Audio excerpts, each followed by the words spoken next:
श्रृंखला पेत वस्तु प्रभा टू कर्ण मुंड पेस्ति वस्तु कान कटे प्रेत प्रसंग की कथा।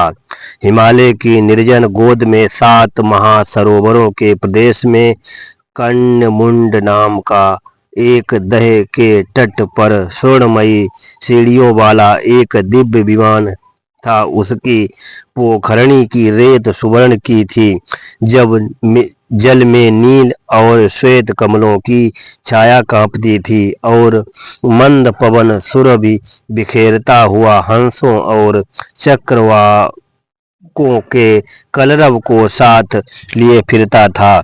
वहाँ सब कुछ था, रूप, रस, गंध और वैभव। पर उस समृद्धि के मध्य एक स्त्री की व्यथा अपने ही वचनों से बांधी हुई प्रति रात्रि रक्त लिखित कथा बन जाती है।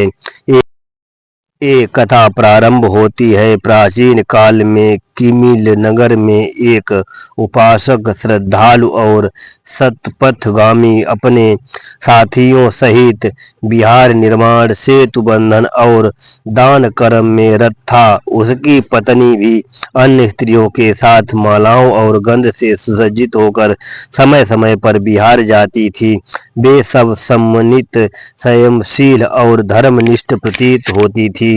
परंतु एक दिन कुछ दुराचारी पुरुषों ने उनकी शील संपदा को चुनौती समझा। एक ने छल और गीत के माधुर्य में उनमें से एक स्त्री का चित्त मोहित किया।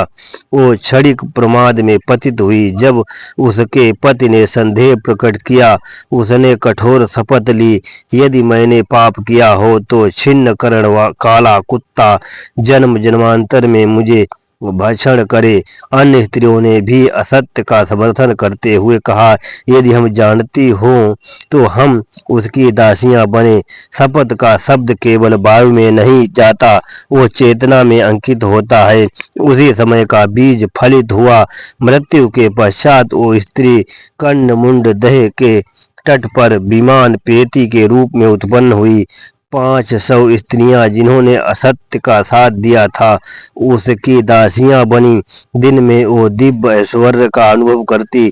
स्वर्ण पीढ़ सीढ़ियां, रजत मंडित प्रसाद, कंबुकायूरों से अलंकृत परिचारिकाएं। पर अर्धरात्रि होते ही कर्म का दूसरा पक्ष जाग उठता। वो शया से उठकर पोखरणी के तट पर जाती और वहां एक भयानक काला कुत्ता कर्णमुंड प्रकट होता। उसके नेत्र अग्नि के समान, दांत कठोर और जिह्वा विद्युत रेखा जैसी थी।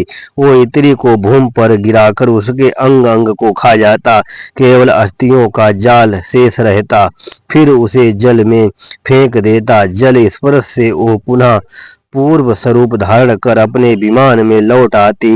ये चक्र 500 वर्षों तक चलता रहा। इधर वाराणसी के राजा को गंगा में एक अद्भुत अम्ब फल प्राप्त हुआ, जिसका स्वाद और प्रभाव अलौकिक था। वनचरों के मार्गदर्शन से वो हिमालय पहुंचा और उस दिव्य अम्बवन में प्रवेश किया। स्त्रियों ने उसे देवतुल्य समझकर आदर किया, स्नान कराया, दैवी वस्त्र पहनाए और उसके साथ रमण किया। एक रात्रि राजा ने उस स्त्री को गुप्त रूप में पोखरणी की ओर जाते देखा। उसने 3 रात्रियों तक निरीक्षण किया और अंततः उस काले कुत्ते को बाण से मार गिराया, स्त्री को पीड़ा से मुक्त किया। तब उसने अपने पूर्व कर्म की कथा कही, दुशीलता और मूसावादा का दारुण फल। राजा का चित्त वैभव से विरक्त हो उठा। उसने नगर लौटने की इच्छा व्यक्त की। स्त्री ने विनय पूर्वक निवेदन किया कि वो वही रहे, पर राजा ने अस्थिर सुख का त्याग कर दिया। वो लौटा, दान और पुण्य में प्रवृत्त हुआ और धर्म मार्ग पर अग्रसर हुआ। कालांतर में जब तथागत श्रावस्ती में विराजमान थे, महाश्रावक महामौदगल्यायन ने पर्वत विहार के समय उस स्त्री को देखा और उसकी कथा सुनी। उन्होंने उसे धर्मोपदेश दिया। तत्पश्चात गौतम बुद्ध ने इस प्रसंग को आधार बनाकर सभा में उपदेश दिया।